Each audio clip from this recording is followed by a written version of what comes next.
And with the wet and cold weather coming, let's check in on the Helene victims in North Carolina. In the main road of Swannanoa, you can see tents up over here. Okay, there are tents everywhere in Swannanoa. So if anyone is telling you, like, there's no tents, FEMA's doing its job, just tell them to drive down the main road in Swannanoa, North Carolina. The main one, okay? You'll see them everywhere. There are tents. They are everywhere. These people need help. Joining me now, Matt Van Swol and Erin Derham, the North Carolina couple bringing attention to these tent cities. Now, Matt, this is both heartbreaking and infuriating, especially when we're often covering the crime and the disturbances outside migrant hotels in Manhattan that cost the city millions, or actually probably billions at this point. But explain to us what life is like right now for the people living in this Swannanoa area of North Carolina. Well, I mean, it's absolutely horrific. I mean, there should be 0 American citizens living in tents in North Carolina right now. There are plenty of FEMA trailers available for these citizens. They're sitting maybe 15 miles away. They're nice and heated, and they're occupied by FEMA workers.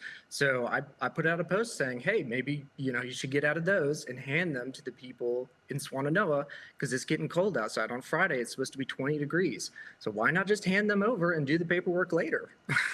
Now, we reached out to FEMA guys, and they did not provide us with an official statement. I guess we don't count. But they sent us a daily fact sheet on their North Carolina relief efforts. They've approved $243 million to more than 133,000 households. It sounds like a lot. And individuals beginning their recovery, more than $252 million for community recovery, and more than 4,800 households are checked into transitional sheltering assistance hotels and motels. So could it be, Erin, that people are choosing, as the inclement weather is coming, to live in these tents? No, they're basically given a choice. We were given a choice. A few days after we got out of Asheville and came back, we got a letter from FEMA with a voucher to a hotel in Tennessee, far away from everyone who needed us here. We came back, we decided to stay. We got, denied twice from FEMA, appealed, ended up having to have a generator to take care of our neighbors on either side of us. One had a CPAP machine, the other one didn't have electricity of any kind, including cook plates. So everyone's circumstances incredibly different. So they have to figure out a way to help themselves, because FEMA, one of our friends was offered $9,000 after her entire home was destroyed, a 3-bedroom house.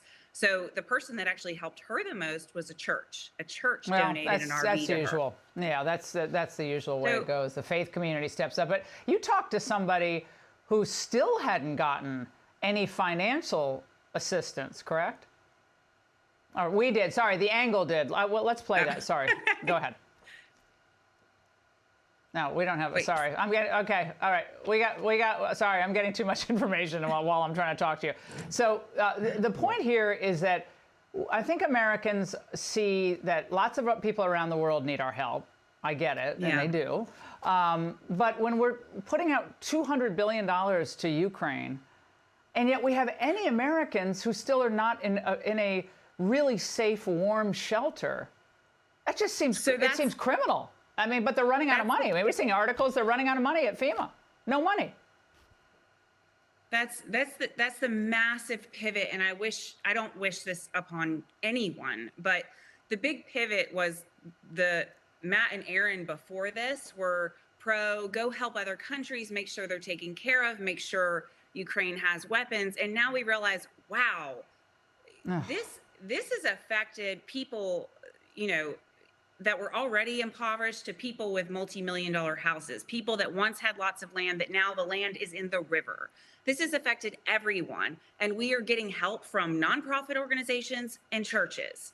That's it. Pretty much end of list. The amount of FEMA help that we can count. I mean, what's the highest grant? $42,000. Would that do much for even a house that was $150,000? That's nothing. You still have to pay a mortgage and then go find another place to live. How that's going? That's not. Our friends are paying mortgages on homes that don't exist. Like, well, Matt and how is that? Yeah, Matt and Erin, you're bringing information to light that most Americans don't know about, or the media has kind of moved on and forgotten about. But this is why President Trump campaigned on America first. This is one of the examples. And again, everybody's different. All victims of hurricanes are not the same. But this cannot stand.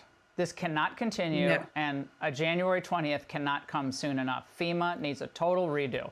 Matt and Erin 100%. will stay on this story. Thank you. Hey, Sean Hannity here. Hey, click here to subscribe to Fox News YouTube page and catch our hottest interviews and most compelling analysis. You will not get it anywhere else.